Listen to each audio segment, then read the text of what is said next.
오늘 설교 제목은 지난 주일에 이어서 더 큰 은혜와 평강을 경험하라 입니다. 옆 사람에게 이렇게 한번 격려하는 시간을 갖겠습니다. 그냥 대충 하지 마시고 마음을 좀 담아가지고 이렇게 격려합니다. 더 큰 은혜와 평강을 경험하는 삶이 되시기를 바랍니다.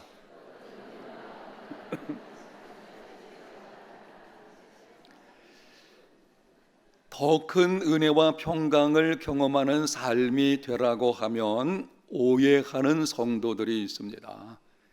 하나님께서 우리에게 주신 은혜와 평강이 부족하기 때문에 그 부족한 것을 채우기 위해서 구하고 경험하라, 이런 방식으로 생각하는 경우가 있는데요, 그렇지 않습니다. 하나님께서 예수 그리스도 안에서 우리를 구원하실 때에 이미 충분하고 넘치는 은혜와 평강을 주셨습니다.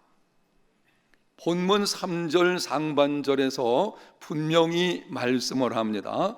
그의 신기한 능력으로 생명과 경건에 속한 모든 것을 우리에게 주셨으니, 우리가 예수님을 믿어서 거듭났을 때에 하나님께서 생명과 경건에 속한 모든 것을 이미 우리에게 주셨습니다. 문제는 그것을 경험하는 삶이 되고 있느냐 하는 것입니다. 오래전에 제가 분당에서 사역했을 때에 들었던 이야기입니다. 분당이 개발되기 전에 넓은 땅을 가지고 농사를 짓던 사람이 있었습니다. 분당이 개발됨으로 땅값이 천정부지로 치솟게 되었고, 이 사람이 졸지에 수백억대의 재산가가 되었습니다. 문제는 평생 농사만 짓던 사람이다 보니 그 돈을 쓸 줄을 몰랐습니다. 제 기억으로는 400억이 넘는 그 엄청난 금액을 은행에 쌓아놓고 있으면서도 이 사람은 매일 개발 부지에 속하지 않고 남아있는 자기 땅들이 있었거든요. 거기에 가서 농사 일을 짓게 되는데 낡은 넥타이로 만든 허리띠를 띠고, 옛날에 어렵게 살 때 그렇게 했거든요. 그런 허리띠를 동겨 매고는 밭에 가서 농사를 짓는 삶을 살고 있는 것입니다. 이후에 그 사람이 어떻게 살았는지는 알 수가 없습니다. 혹 그 사람이 그러한 삶을 계속 살았다면 죽음이 찾아왔을 때에 쌓아놓았던 그 많은 돈들은 다른 사람들이 다 가져가 버렸을 것입니다. 엄청난 돈을 쌓아 놓았다고 해서 내 것이 아닙니다. 내가 사용한 것만 나의 것입니다. 정확하게 말씀을 드리면 선한 일, 의미 있는 일에 사용한 것들만 진정으로 나의 것이 되는 것입니다. 사랑하는 성도 여러분, 재산 쌓아놓고 세상 떠나지 마십시오. 살아있는 동안 선한 일, 의미 있는 일에 다 쓰고 하나님께로 가는 삶이 되시기를 바랍니다. 우리가 하나님 앞에 섰을 때에 하나님께서 우리에게 너 세상에서 얼마나 많이 쌓았느냐 한마디 묻지 않으실 것입니다. 그날에 하나님이 물으시는 것은 이런 것입니다. 내가 너에게 맡겨준 그 많은 것을 가지고 무엇을 하며 살다 왔느냐? 재산이 많아도 쓸 줄 모른다면 헛된 것입니다. 영적인 일도 마찬가지입니다. 하나님께서는 예수 그리스도 안에서 우리를 구원하실 때에 이미 충분하고 넘치는 은혜와 평강을 주셨고 또 약속을 하셨습니다. 그 놀라운 하나님의 넘치는 은혜와 평강을 여러분의 삶 속에서 경험하며 살아가시는, 이미 주어진 것은 분명합니다. 내게 주어진 것과 경험하며 사는 것은 다른 문제인 것입니다. 사실 하나님이 독생자를 보내시면서까지 우리를 구원하신 것은 하나님의 그 엄청난 은혜와 평강을 누리는 삶이 되게 하시려는 것입니다. 그것을 경험하며 살아갈 수 있는, 단순히 가지고 있는 것으로 끝나는 것이 아니라 여러분 삶 속에서 누리며 살아가는 이러한 믿음의 걸음들이 다 되시기를 바랍니다. 우리가 예수님을 믿을 때에 하나님께서 주신 은혜와 평강의 복이 무엇인지 몇 가지 정리해서 말씀을 드리면은, 첫 번째는 과거와 현재와 미래의 모든 죄를 사해 주셨습니다. 두 번째는 하나님 아버지의 자녀가 되게 하셨습니다. 세 번째는 성령의 영적 능력을 주셨습니다. 네 번째는 모든 것을 합력하여 선을 이루어 주십니다.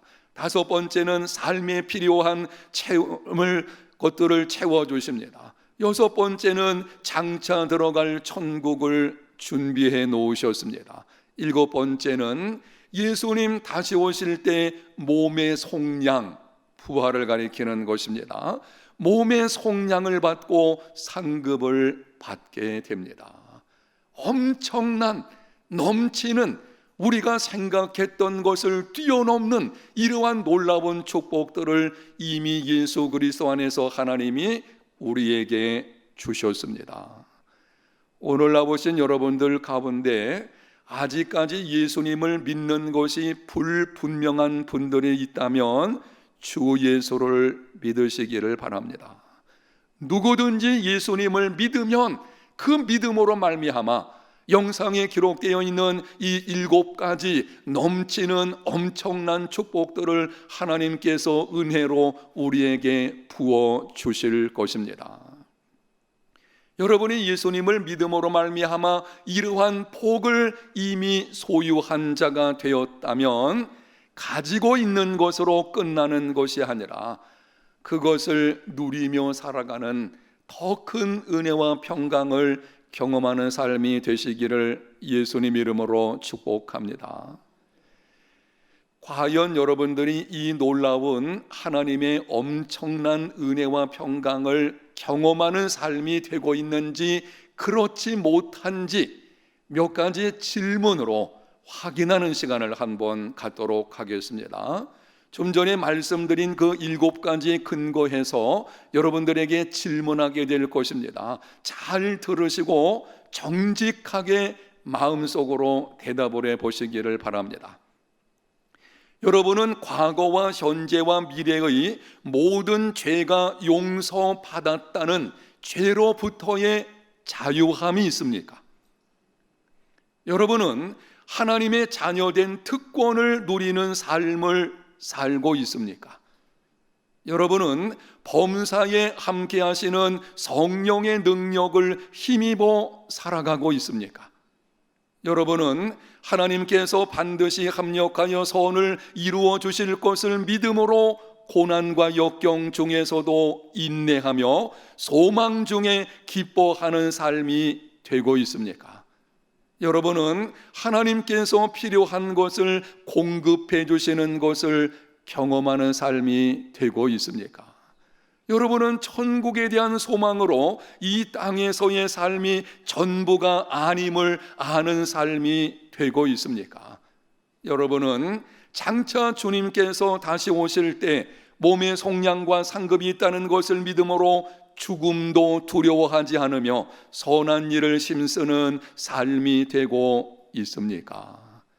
이 질문들에 모두 여러분이 예라고 대답을 하셨다면 더 큰 하나님의 은혜와 평강을 경험하는 삶이 지금 되고 있는 것입니다. 그 삶을 잃어버리지 않도록 주의하는 믿음의 생활이 되시기를 축복합니다. 지금 여러분이 하나님의 큰 은혜와 평강 가운데 넘치는 기쁨으로 살아가고 있다면 빼앗기지 않도록 하십시오. 세상 것들이 그것을 빼앗아서 가지 않도록 주의하는 이러한 삶이 되시기를 바랍니다. 혹 질문들 가운데 아니요 라고 하는 대답들이 있다면 이제는 더 큰 은혜와 평강을 경험하는 삶이 되어야 합니다.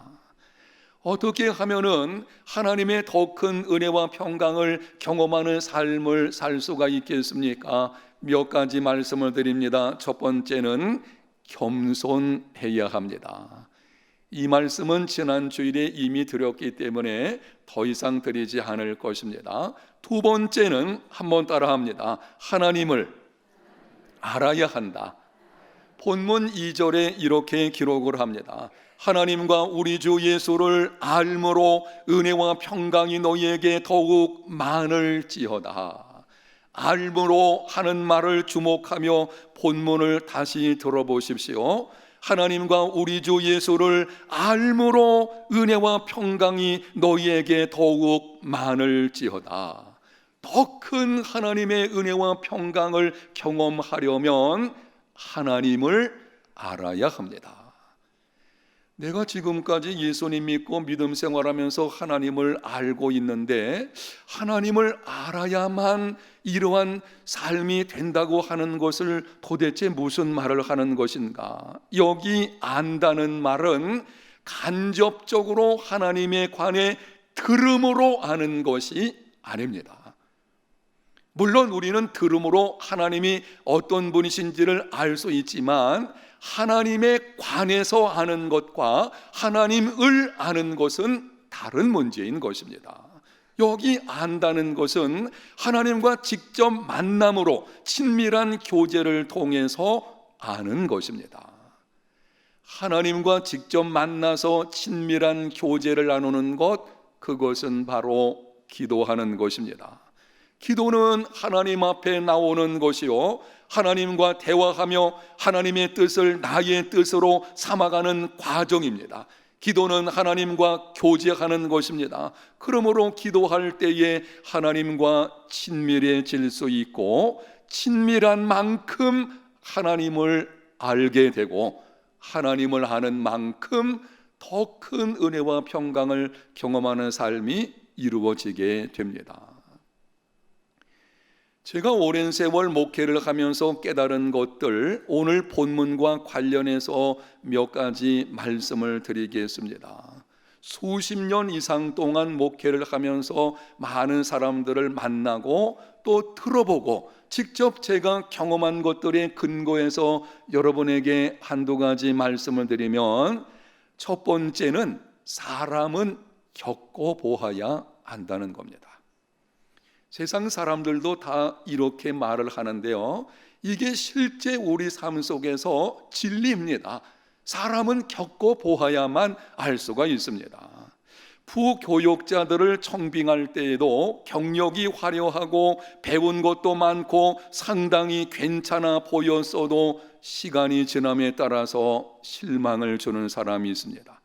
그러나 조금 부족해 보였어도 시간이 흐를수록 야, 이 친구 정말 잘 뽑았네 라고 사는 생각이 드는 사람들도 있습니다. 사람은 겪어보아야 합니다. 오늘 나오신 여러분들 중에서 혹시 결혼을 앞두고 있는 청년들이나 혹은 그 부모의 문제가 있다고 하면 사람은 어떻게 알 수 있다고요? 겪어봐야 합니다. 그래서 충분히 사귀고 충분히 기도하고 그리고 나서 결혼해야 됩니다. 겉으로 보는 것만으로는요 멀쩡히 생겨서요, 근데 속을 들여다보게 되면은요 나중에 겪어보면은 전혀 아닌 사람이 있는 것을 보게 됩니다. 하나님을 아는 것도 마찬가지입니다. 하나님이 어떤 분이신지를 알려면 하나님을 겪어보아야 합니다. 간접적으로 듣는 것만으로는 충분하지 않습니다. 직접 하나님 앞에 나가서 그분을 만나고 그분과 교제하고 그분과 친밀한 관계를 이룰 때에 그때 그분이 어떤 분이신지를 더 깊이 알게 되는 것입니다.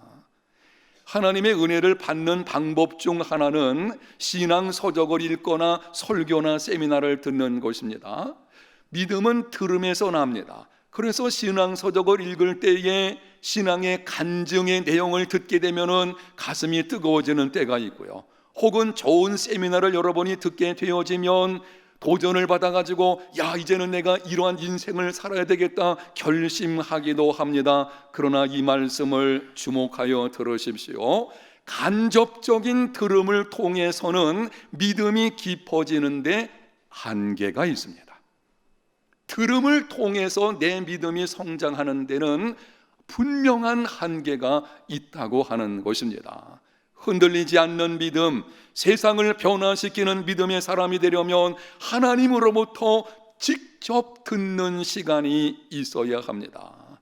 하나님과의 친밀한 교제를 통해 직접 들어야만 그분이 어떤 분이신지를 정확하게 할 수가 있고, 하나님을 아는 만큼 더 큰 은혜와 평강을 경험하고 삶의 변화가 찾아오게 되는 것입니다. 그 다음 깨닫게 된 것은 하나님을 위한 사역이 하나님과 친밀함을 방해할 수 있다는 것입니다. 하나님을 위해서 열심히 사역하는 성도들, 교역자들도 여기에 해당될 수가 있을 것입니다. 저도 예외는 아닙니다.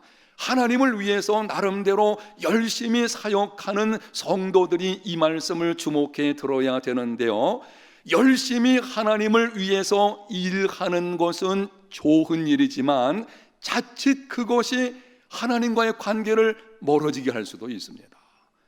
열심히 일을 했는데 하나님과 친밀한 관계를 맺는 시간을 잊어버리게 되면 나중에 하나님은 저 멀리 가 계시고 그냥 일만 남는 경우가 있습니다. 이런 일이 벌어지게 되면 수고는 수고대로 하고 열매가 맺혀지지 않습니다. 이것이 심하게 되면 탈진하게 되고 영적인 침체에 빠지게 됩니다. 하나님을 위한 열심이 영적 침체가 되지 않게 하십시오. 열심이 없기 때문에 일하는 데 있어서 열심히 부족해가지고 침체가 찾아오는 것이 아닙니다. 열심 때문에 오히려 그럴 수도 있어요. 그래서 우리는 사역보다 하나님과 친밀함을 우선해야 합니다. 범사의 기도보다 앞서 나가지 않는 삶이 되시기를 축복합니다. 매일 범사에 하나님과 함께 시작하십시오. 여러분의 평생 동안 하나님 그분과 함께 만나는 기도 시간, 그래서 그분과 친밀한 관계를 갖는 것, 이거를 놓치지 마십시오. 그거를 생명처럼 여기는, 그래서 하나님과 친밀한 관계를 통해 그분이 어떤 분이신지를 더 깊이 알아가는 믿음의 삶이 되시기를 바랍니다. 한 가지 더 깨달은 것을 말씀드리면, 하나님의 큰 은혜와 평강을 경험함으로 영적 풍성한 삶을 살아가는 성도들, 우리 성도들 가운데 그런 분들이 있거든요. 하나님을 사랑하고 이웃을 사랑하고, 그래서 그것이 그 모습까지 나타나고 얼굴에 넘치는 기쁨이 있는 이런 성도들에게는 한 가지 공통점이 있는데요, 한번 따라 합시다. 나만의 길갈이 있다. 그 분들의 삶을 가만히 보게 되면 나만의 길갈이 있습니다. 홀로 하나님과 깊이 교제하는 장소가 있습니다. 나만의 길갈이라는 것은 홀로 하나님과 깊은 교제 가운데 있는 내가 정한 그 기도 장소가 있는 것입니다. 많은 경우에 매일 새벽에 나와서 기도하는 장소인 예배당이 나만의 길갈이 있는 분들이 있고요, 어떤 분들 경우에는 가정의 한쪽 구석에 예배상을 놓고 늘 시간이 되면 그곳에서 홀로 하나님과 깊이 교제하는 나만의 길갈이 있고, 또 어떤 분들은 일찍 사무실에 출근해서 1시간 정도 말씀 읽고 하나님과 기도하며 그분과 대화하는, 그분과 친밀한 시간을 갖는 나만의 길갈이 있는 것이 보게 됩니다. 여러분들에게는 나만의 길갈이 있으십니까?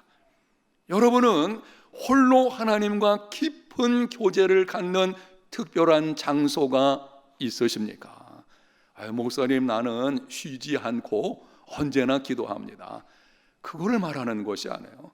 우리는 쉬지 않고 기도 생활해야 되죠. 그러나 정말 하나님 그분과 깊이 교제할 수 있는 그분에게 온통 집중해서 그분이 어떤 분이신지를 알고 그분의 뜻을 구하는 바로 그 장소, 그 시간이 여러분의 삶 속에 있느냐 하는 것입니다. 매일 나만의 길갈에서 하나님께 기도하면 하나님과 친밀해지게 되고 하나님과 친밀해지는 만큼 하나님을 알게 되며 하나님을 알면 알수록 더 큰 은혜와 평강을 경험하게 될 것입니다. 세 번째는 영적 성장을 힘써야 합니다. 본문 5절에서 7절에 이렇게 기록을 합니다. 그러므로 너희가 더욱 힘써 너희 믿음의 덕을, 덕의 지식을, 지식의 절제를, 절제의 인내를, 인내의 경건을, 경건의 형제 우애를, 형제 우애의 사랑을 더하라. 더욱 힘써서 이러한 것들을 더하라. 더 큰 은혜와 평강을 경험하는 삶이 되려고 하면은 힘써야 합니다. 여기 기록되어 있는 7가지 모습들, 이것이 우리 삶 속에서 나타나기까지 영적 성장을 힘써야 합니다. 여러분 명심해서 들으십시오. 영적 성장은 자동적으로 이루어지지 않습니다. 그냥 내가 주일날 나와서 예배 1시간 드리고 나서 내 삶을 살아가면은 하나님이 알아서 안 해요. 이 영적 성장은 힘써서 노력하고 애쓰는 가운데 그때 이루어지게 되는 것입니다. 물론 이 영적 성장을 할 수 있는 능력과 경건의 모든 것은 이미 하나님이 우리에게 주셨어요. 그런데 그 주신 것이 우리 삶 속에서 열매로 맺히기까지는 우리는 힘써 애써야 되는 것입니다. 믿음의 덕을, 덕의 지식을, 지식의 절제를, 절제의 인내를, 인내의 경건을, 경건의 형제 우애를, 형제 우애의 사랑을 더해야 합니다. 성령의 도우심을 구하며 부지런히 영적 생활을 실천하고 훈련을 받아야 합니다. 그때 이러한 7가지 모습이 우리 삶 속에 맺혀지게 될 것입니다. 여기 7가지 모습이 어떤 것인지를 간단히 정리해서 말씀드리면 이렇습니다. 믿음의 덕을, 여기 믿음이 첫 번째로 나오는데요, 이거는 기초입니다. 예수님을 믿는 믿음이 있어야만 그 위에 여기에 있는 이러한 모습을 더할 수가 있는 것입니다. 덕을, 이 덕은 목적을 완수하는 것과 관련된 말입니다. 인생의 제일 된 목적은 하나님을 영화롭게 하는 것입니다. 덕은 하나님께서 영광을 받으시도록 하는 것입니다. 덕이 되어야 한다, 이런 말들을 우리가 쓰게 되는데요, 말이 사실이라고 하더라도 덕이 되지 않으면 말하지 않는 것이 좋겠다, 이건 이런 겁니다. 그 말이 사실이라도 하나님을 기쁘시게 하지 못하거나 하나님께 영광이 돌려지지 않으면 하지 않는 게 좋겠다, 이런 뜻이거든요. 그래서 믿음의 덕을 세운다는 것은 하나님 그분의 영광을 위한 삶을 힘쓰는 것입니다. 덕의 지식은 배움과 경험을 통해 옳고 그름을 분별하는 능력입니다. 지식의 절제는 자제하는 것입니다. 마음을 다스리는 것입니다. 정확하게 말씀을 드리면은 하나님 외에 어떤 것도 나를 끌고 가지 못하게 하는 것, 그게 절제입니다. 하나님만이 나를 끌고 가시게 하는 거예요. 세상 다른 것들이 나를 끌고 가서 나로 하여금 거기 끌려 다니게 만드는 삶이 된다면, 재물이든지 아니면 성적인 문제이든지 아니면 세상의 어떤 권력이라든지 이런 것이 내 인생을 끌고 가게 내버려 두는 것은 절제가 없는 삶이 되는 것입니다. 절제의 인내는 힘든 상황에서 끝까지 참고 견디어내는 능력입니다. 인내의 경건은 자신을 잘 지켜서 세속에 물들지 않을 뿐만이 아니라 가난하고 소외된 이웃을 긍휼히 여김으로 돕는 것입니다. 경건의 형제우애는 그리스도 안에서 형제된 자들과 친밀한 관계를 갖는 것입니다. 형제우애의 사랑은 예수님이 십자가에서 보여주신 것처럼 다른 사람을 위해 자신을 내어주는 희생적인 사랑, 원수까지도 사랑하는 것입니다. 그리스도 안에서, 우리가 교회 안에서 서로 형제 자매들 간에 살아가는 것을 뛰어넘는, 아무 상관이 없는 그런 사람, 아니 심지어 나를 힘들게 하는 그 사람까지도 악을 선으로 갚는, 바로 이 사랑이 마지막 7번째 모습입니다. 이러한 영적 성장과 관련해서 베드로후서 3장 18절 상반절에 이렇게 명령을 합니다. 오직 우리 주 곧 구주 예수 그리스도의 은혜와 그를 아는 지식에서 자라가라. 어떻게 하라고요? 자라가야 합니다. 예수님을 믿어서 예수 생명이 그 속에 있다면 반드시 자라가야 합니다. 생명이 있는데 자라지 않는다? 병든 거예요. 어린 아이가 출생할 때에는 하나님께서는 그 아이 속에 충분히 자라갈 수 있는 것을 다 이미 주신 것을 보게 됩니다. 우리가 예수님을 믿어서 거듭나게 되어지면 이미 우리 속에는 자라갈 수 있는 모든 것들이 다 주어져 있거든요. 어린아이가 자라갈 때에 밥을 먹어야 되고 운동해야 되고 필요한 것을 공급받는 것처럼 애쓰지 않고는 자라지 않죠. 영적 생활도 마찬가지입니다. 우리 속에 예수 그리스도의 생명이 있기 때문에 반드시 자라가야 합니다. C.S. 루이스가 이렇게 말을 했습니다. 계란은 깨어나거나 썩어버리거나 둘 중에 하나이다. 계란은 어미 닭이 품어가지고 또 다른 생명으로 깨어나든지 아니면 그대로 두면 썩어버리게 됩니다. 둘 중에 하나입니다. 영적 상태도 마찬가지입니다. 자라나거나 퇴보하거나 둘 중에 하나입니다. 중간은 없습니다. 믿음 생활에서 중간은 없습니다. 자라나든지 아니면 퇴보하든지 생명이 있다면 반드시 자라나야 할 것입니다. 자라가면 더 큰 은혜와 평강을 경험하게 될 것이고, 자라가지 않으면 영적 빈곤의 삶이 이루어지게 됩니다.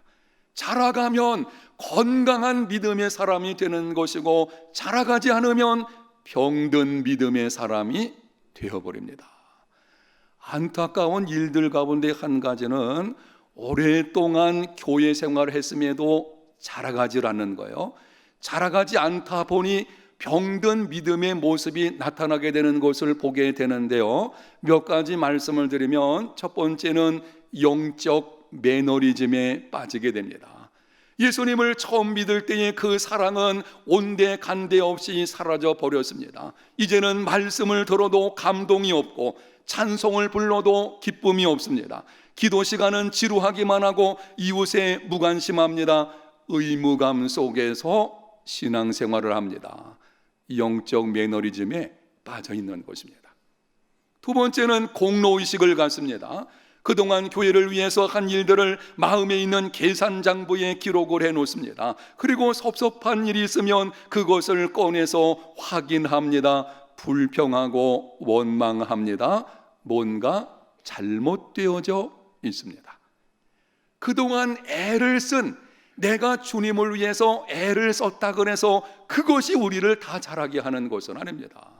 오히려 이미 말씀드린 것처럼 잘못 자라게 되면은요, 일은 열심히 하는데 퇴보가 되어지는 경우 있어요. 그 퇴보의 현상 중에 하나가 공로의식을 갖는 것입니다.